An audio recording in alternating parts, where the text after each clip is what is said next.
Hey everyone, you're watching VGO 40 and this is VGO Girl, and today we're taking a look at the City of Sigh dungeon in adventure mode for World of Kings.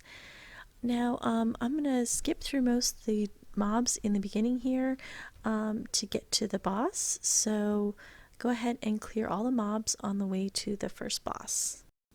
Okay, so here we are at boss number 1. Now there's a few things to keep in mind for him. We're going to avoid the fan of AoE damage that he does, and that's just kind of a beige color on the ground.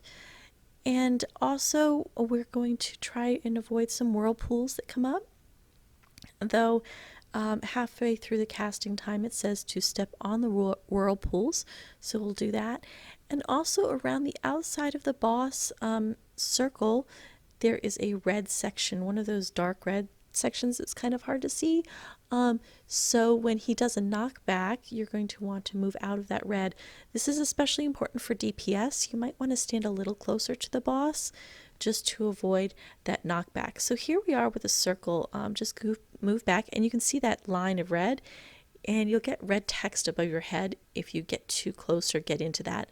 So just make sure you don't go back into that red section because it will damage you and kill you. Okay, here we are with one of those little triangles of AoE damage. Just avoid those like normal. And then I'm going to go ahead and skip forward until we get to the whirlpools. And that's pretty much it for this boss. You can see the red circle around the outside that you need to avoid.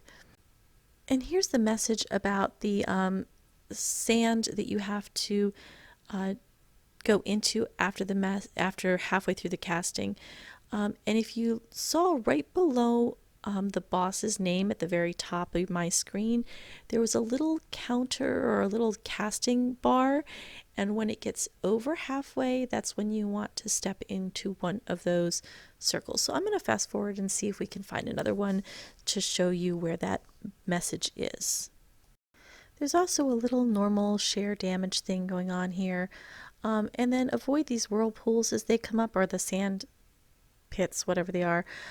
Now here's another one of the messages, and you'll see up at the top that flying sand bar. When it's over halfway, then you can stand in one of those little sand pit things to make them disappear. Now just watch the knockback so that you don't get knocked into the red circle in the back. And that's pretty much it for boss 2. So I'm going to go ahead and fast forward through the rest of the fight, which isn't very much, and we're going to skip through some of the mobs to boss number 2.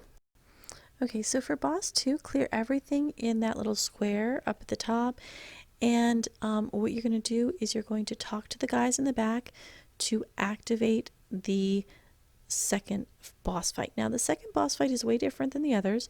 You're not going to fight one guy, you're going to fight like waves of mobs, and then you're going to need to kill a shield guy and then go back and fight more mobs and then kill a shield guy again and then fight off a huge wave. So we're going to go ahead and go through this.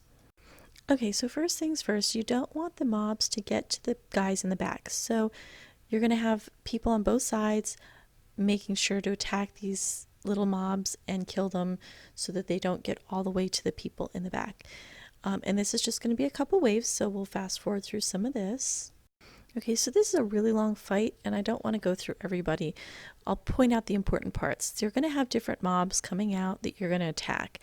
There's some messages, though, that you want to watch for as you're going through this. One is this first one that appears here. Okay, so the change guard of Sigh has appeared, which makes no sense. Eliminate it first. So over on the side here, on the steps, you can see him. Now, this shield warrior guy, you're going to need to kill him, because see, all these guys out here have shields on them now, so you can't DPS them down. And this big guy here, he needs to, he doesn't really stop and attack you. He'll just keep walking to the guys in the back. So go over here and make sure to kill this shield warrior, or whatever he is. You have to kill him in order for these shields to disappear. And the first time we did this, for some reason, they didn't go away. Maybe it's because we waited too long to kill him. I'm not sure. The second time, as soon as we killed the shield warrior here, or whatever he is, the shields disappeared. So here I went back over and killed him again, and then all the shields disappeared as soon as he was dead. Or at least I don't think it was my imagination that I need to kill him first. But anyway, we had some issues with one of the bosses getting all the way to the back. Seemed to not be a huge issue that one or two slipped through, but definitely try to kill these big guys first. Here I ended up using my dragon because it does a lot of AoE damage for everybody, but definitely kill these big guys. And then it's just kind of this last wave here is really big. So once we got through that, we won that particular fight. Just make sure you have enough DPS because that's kind of a hard part. Okay, once that fight is complete, go ahead and head down the hall towards boss number 3.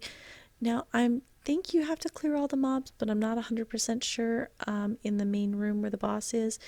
But just go ahead and clear everything up to boss number 3, and I'm going to go ahead and skip some of the clearing of mobs again. Okay, here we are at boss number 3.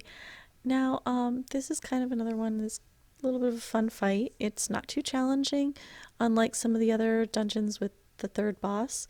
So for this, there's some sections where he does AoE stuff.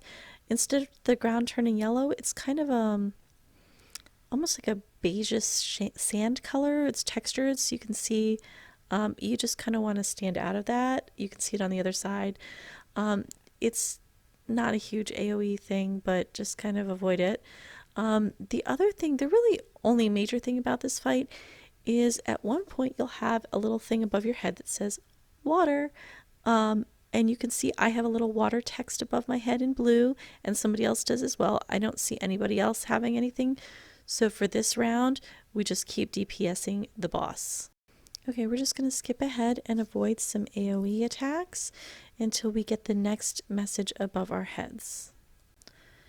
In this case, I get water again, and you'll see that there's a guy next to me who has fire in red above his head. Now he's backing away, but I want to be right next to him. So that cancels out his fire, and you'll see another fire over there, which we needed to have canceled out. And once those fires are canceled out, we're going to go stand by the guy who's got the green above his head for a tree, which, there he is. So the guy with the green above his head has the tree spawn on him, and we all have to stand behind it for the AoE attack. Now, there's a better shot of it coming up here, but if you don't put those fire guys out with the water, then apparently the tree burns down and you guys all die in the AoE attack. So just watch out for that with the water and the fire. That's really the only important part of this fight other than dodging some general AoE attacks. Okay, this time I have fire, and so I run over to a water guy to put out my fire, and you can see the guy better here where he's got a wood above his head in green, and so we kind of want to stay near him because the tree will spawn pretty soon, and we'll all have to stand behind it. See, here we hide behind the dead woods, and again, if there was still fire, we would burn down the tree and all die. So here we didn't, so we just stood behind the wood, and after that it's just a straight pretty much DPS. There might be some additional AoEs to avoid, but again, they're pretty easy, and go ahead and take down the boss, and that's that. You're watching VGO 40, and this is VGO Girl, and we hope that you found this helpful. If so, take a moment to like and subscribe, and we will see you next time in World of Kings.